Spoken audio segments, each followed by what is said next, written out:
నిన్న స్టేట్మెంట్ జగన్ గారు, నేను ఓడిపోయినా నేను సంతోషంగా ఉంటాను, నాకేం బాధ ఉండదని. అంటే వై నాట్ 175 అన్న ఆయన నిన్న డిస్కషన్ మాట్లాడారు మిగతా అందరిలోనూ. ఇది ఇలా అన్నారు ఏంటని, వై నాట్ 175 అన్న ఆయన ఓడిపోయినా పర్వాలేదు అంటున్నారు. సరే, ఓడిపోయినా పర్లేదు, నేను హ్యాపీగా ఉంటాను, సంతోషంగానే ఉంటాను అంటున్నారట. అంటే సర్వేలు ఉంటాయి కదా, సర్వేలు చేసింటారు. సర్వేలు బట్టి వీటిని బట్టి ఆలోచన చేసినప్పుడు పరిస్థితులు ఎలా ఉన్నాయి అనేది ఒక మేరకు నాయకునికి అర్థమవుతుంది.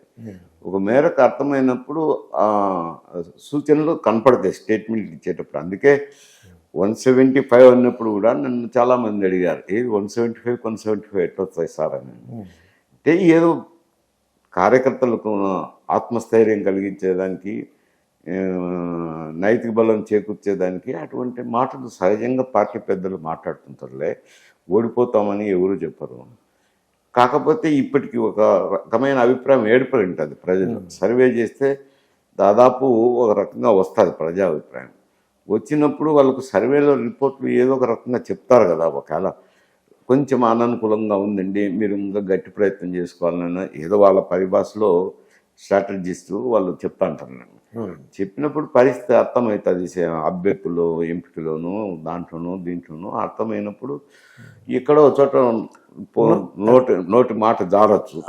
జారిన దానివల్ల నష్టం జరిగేది ఎందుకంటే పార్టీకి జరుగుతుంది. ఇక్కడ ఆయన నేను ఓడిపోతే నాకు నష్టం లేదు, తెలంగాణకే నష్టం అన్నారు. తుదకు అది ఏమైంది, ఆయనకే చుట్టుకున్నది. ఇక్కడ కూడా ఆయన అటువంటి మాటలు మాట్లాడు, నాకు ఓడిపోతే ఏమి, నేను ఆనందంగా ఉంటానంటే సంతోషంగా ఏం బాధపడను, బాధపడేది ఏముంది, సంతోషపడేది ఏముంది. 5 సంవత్సరాలు రాజ్యం వచ్చింది, ఏళ్ళినాము. ఇప్పుడు ఓడిపోయి నాకు ఇంటి దగ్గర కూర్చోవాల్సిందే కదా డెమోక్రసీలో. మళ్ళీ పార్టీని అభివృద్ధి చేసుకోవాలి, లేకపోతే లేదు. నా మాట నాకు ఏమంటారు. జగన్ గారి పరిస్థితి ఎలా ఉందంటారు? మీ ఆయన వైఎస్ఆర్సీపీ పరిస్థితి ఇప్పటి వరకు? అంటే అక్కడ జనరల్గా ఇంత ముందు కూడా కొందరు చెప్పాను నేను, ఈ పొలిటికల్ పోలరైజేషన్, ఒక విధమైన పొలిటికల్ పోలరైజేషన్ జరిగింది. తెలుగుదేశము జనసేన ఒకటే అవుతారా లేదా అని మీమాంస కొన్ని రోజులు ఉండే. ఆయన అరెస్ట్ చేసినప్పుడు, జైలుకి వెళ్ళినప్పుడు వాళ్ళు బయటకు వచ్చి, లోకేష్, బాలకృష్ణ, పవన్ కళ్యాణ్ బయటకు వచ్చిన తర్వాత మేము కలిసే పోటీ చేస్తాము, విడివిడిగా మాత్రం పోటీ చేయము అని డిక్లేర్ చేసేసిన లోపల.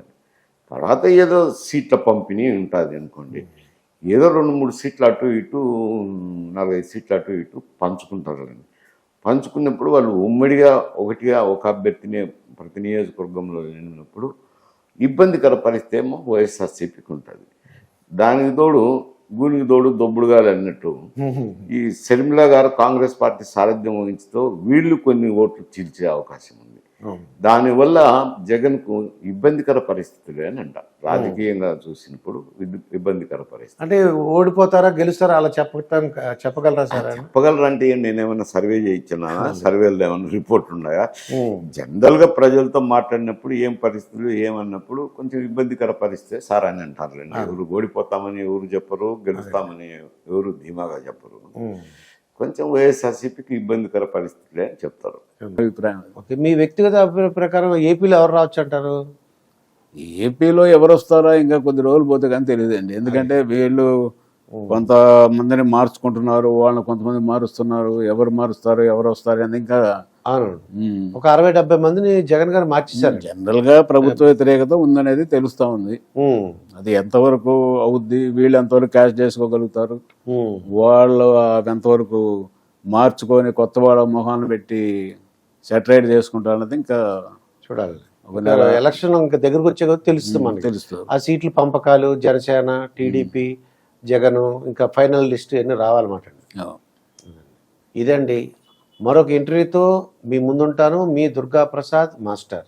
ఆంధ్రప్రదేశ్ రాజకీయ వేదిక పైన, అంటే ఆ వేదిక పైన రాజకీయ పార్టీల ప్రభావం ఏ విధంగా ఉంది అంటే, రాజకీయం చేయడానికి పార్టీలు ఉన్నాయి. ఎందుకు అంటే ఇవాళ చూసుకుంటే ముఖ్యంగా ప్రధాన ప్రతిపక్షంగా ఉన్నటువంటి తెలుగుదేశం పార్టీ ఓకే, ప్రభుత్వ తప్పిదాలు చూపెట్టడము, ప్రభుత్వ వైఫల్యాలను ఎత్తి చూపడం ఇది ఉండొచ్చు. బట్ ఒక ప్రచారం జరుగుతూ వస్తుంది. ఈసారి కనుక మళ్ళీ ఇవాళ అధికారంలో ఉన్నటువంటి పార్టీకి అవకాశం ఇస్తే రాష్ట్రం పూర్తిగా నాశనం అయిపోతుంది అని.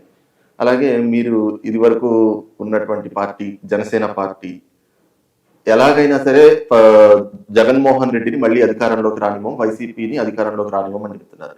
అట్ ద సేమ్ టైం అధికారంలో ఉన్నటువంటి పార్టీ వైసీపీ మాత్రం మళ్ళీ మాకు ఇంకొక అవకాశం ఇవ్వకపోతే ఇవాళ్ళు ఇస్తున్నటువంటి పథకాలు ఇవన్నీ కూడా ఆగిపోతాయి అని చెప్పేసి ఈ విధమైనటువంటి ప్రచారాలతో వెళ్తున్నారు.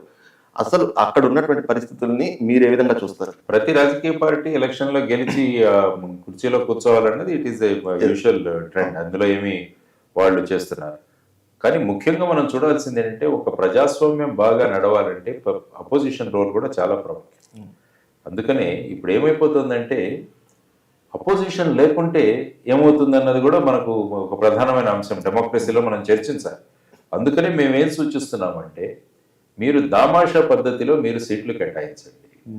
సపోజ్ ఒక ఎలక్షన్లో ఒక పార్టీకి 50% వచ్చింది. సో మనకున్న సీట్లో 50% సీట్లు వాళ్ళకి కేటాయించండి. ఇంకో పార్టీకి 40% సీట్లు వాళ్ళకి కేటాయించండి. ఇంకో పార్టీకి 6% వచ్చింది, 6% సీట్లు కేటాయించండి. అంటే 6% ప్రజలు వీళ్ళని కోరుకుంటున్నారు, 39 వీళ్ళని కోరుకుంటున్నారు, 50% వాళ్ళని కోరుకుంటున్నారు. కాబట్టి ఆ విధంగా మీరు ఎమ్మెల్యేస్ను తీసుకురండి.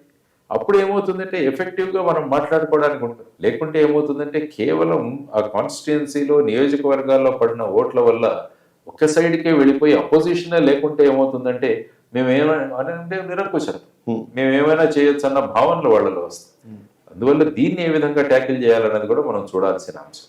ఎనీవే ప్రతి పార్టీ కూడా ఎదుటి పార్టీని ఓడించి రావాలనుకుంటుంది, తర్వాత పొత్తులు పెట్టుకోవాలనుకుంటుంది. సో దట్ పొత్తుల వల్ల మన ఛాన్సెస్ పెరుగుతాయి అన్నది ఇది ఎలక్షనీరింగ్. కానీ ఎలక్షనీరింగ్ అయిన తర్వాత మీరు డెవలప్మెంట్ కేటాయించండి. నేనేమంటానంటే యాక్చువల్గా అధికారంలో ఉన్న పార్టీకి ఎలక్షన్లో క్యాంపెయినింగ్ చేసే అధికారం తీసేసేయాలి. 5 సంవత్సరాల సమయం ఇచ్చింది.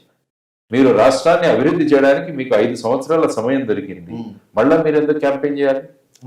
మీరు చేసిన ప్రోగ్రెస్ ఏదైతే ఉంటుందో, ప్రగతి ఏదైతే ఉంటుందో, అభివృద్ధి ఏదైతే ఉంటుందో అదే మీకు ప్రచారం కావాలి.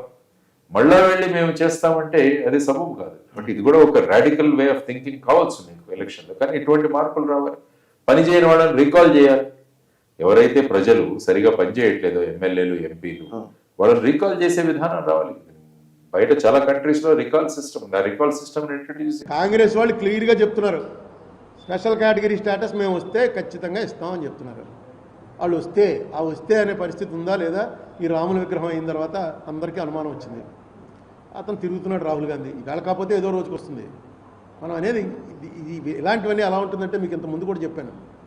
ఇప్పుడు స్పెషల్ కేటగిరీ అనగానే బీహారు, రాజస్థాను, మధ్యప్రదేశ్, ఉత్తరప్రదేశ్ ఇవన్నీ మనకన్నా వెనకబడి ఉన్న రాష్ట్రాలు.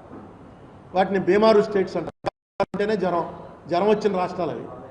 ఆ రాష్ట్రాల వాళ్ళు ఇదేంటిది Andhra Pradesh per capita income, per capita GDP అంత హైలో ఉండి మా కాకుండా వాళ్ళకి ఇస్తున్నారేంటండి అని డిఫరెంట్ గొడవ చేస్తారు. ఇప్పుడు అదే ఆ రోజున ఇచ్చేసారనుకోండి, యాక్సిడెంటే అక్కడ శవం ఉన్నప్పుడు ₹1 కోటి ఎక్స్గ్రేషియా అన్నా ఎవడో మాట్లాడతారు. అదే 6 నెలలు అయిన తర్వాత ఎక్స్గ్రేషియా ప్రకటిస్తే అంత ముందు చచ్చిపోయిన వాళ్ళు అందరూ వస్తారు. ఏమంటే మాకు ₹1,00,000 ఇచ్చారండి, మాకు 5 లక్షలు ఇచ్చారండి అని. ఆ బాడీ అలా కనబడుతుండగానే మనకు ఆ రోజున ఏపీ రీఆర్గనైజేషన్ అని ఏదైతే చంపేశారో ఆ బాడీ కనబడుతుండగానే అది డిక్లేర్ అయిపోవాలి.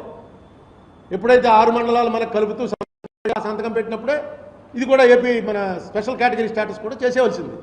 ఎందుకో అది చేయలేదు, వాళ్ళకి ఇష్టం లేదు, ముందు నుంచి ఇష్టం లేదు. అందులో వాళ్ళదేం తప్పులేదు, వాళ్ళు చెప్పేశారు కదా మేము స్పెషల్ కేటగిరీ అని చెప్పారు. చేసినటువంటి తీర్మానాన్ని అధిగమించేటువంటి హక్కు ఉందా? హక్కు ఉంటే ఎలా అధిగమించాలి?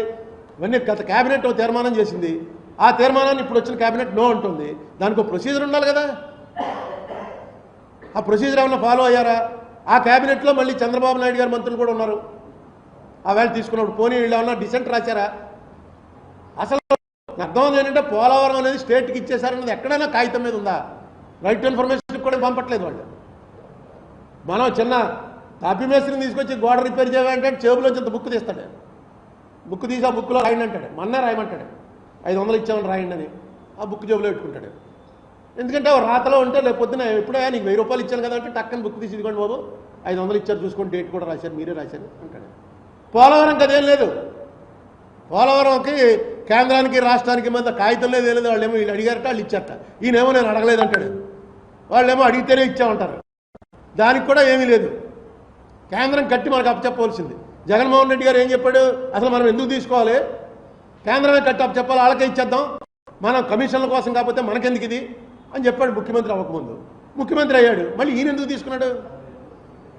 ఇవన్నీ ఎవరికి అర్థం కాని ప్రశ్న, బేతాళ ప్రశ్నలు అనమాట. ఆ ప్రశ్న అలా వేస్తూనే ఉంటాం, సమాధానం వస్తుంది, మళ్ళీ చెట్టు ఎక్కేస్తాడు, మళ్ళీ శవం తీసుకుని బయలుదేరాలి.